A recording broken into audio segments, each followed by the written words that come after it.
So if an insurance company sells a 15-year pure endowment of 10,000 to 500 lives, each age X. So there's a single premium for each pure endowment, and it's determined by the equivalence principle. We have interest rate of 3%. Force of mortality is 0.02t.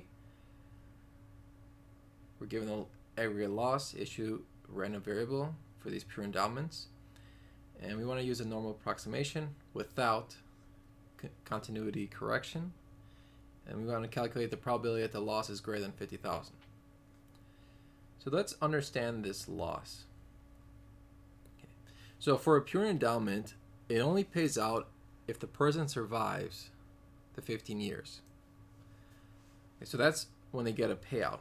If they don't survive, they don't get the payout. So the benefit will be 0 if they die within the 15 years. So they will just be paying the premium. And then this is the probability that they won't survive the 15 years as their age X right now. And if they do survive the 15 years, then the loss will be the 10,000 multiplied by the discounting factor, so V of 15. So they'll get the payout at the end of the 15th year if they survive it. And then we just want to subtract it by the premium. And the premium is just one single premium, so that's paid immediately.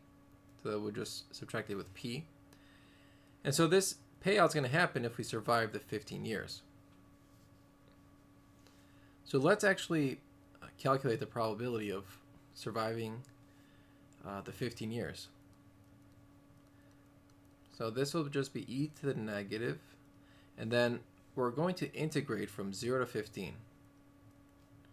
So mu of t, which is 0.02t. Now if you do the antiderivative, then we're just going to evaluate it from 0 to 15. So when we do all of this, we end up getting 0.1054. So that goes over here. So then the probability of not surviving 15 years is the complement, which is 0.8946.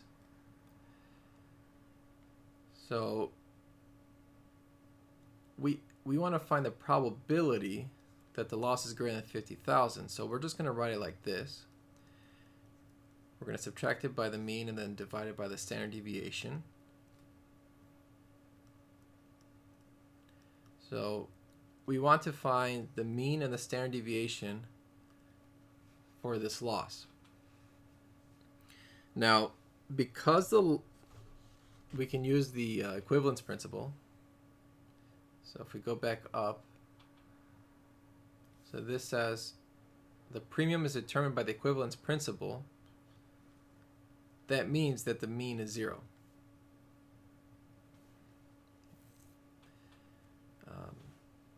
So if you don't like that answer, what you can also do is, okay, well, we can just simplify this as negative p and 10,000 V15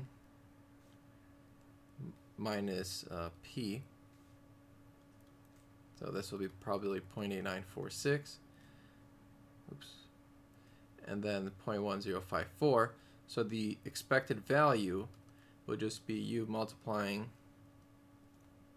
the loss with the probability.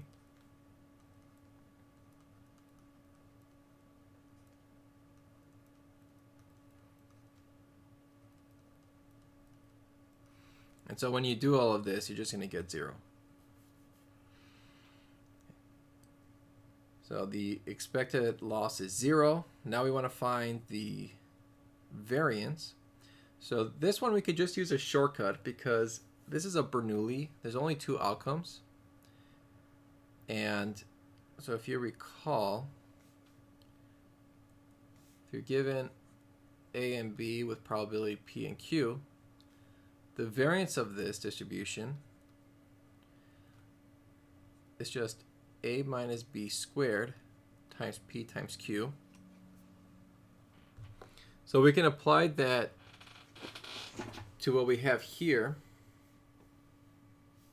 So we would get that the variance is negative p minus a quantity 10,000 be the 15th minus p.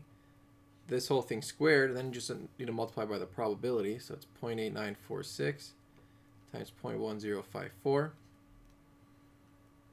And let's see, that would just be 1,942,329,000.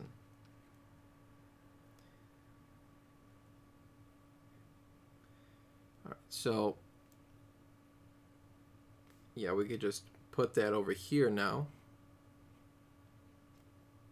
as a square root because we want to take the standard deviation.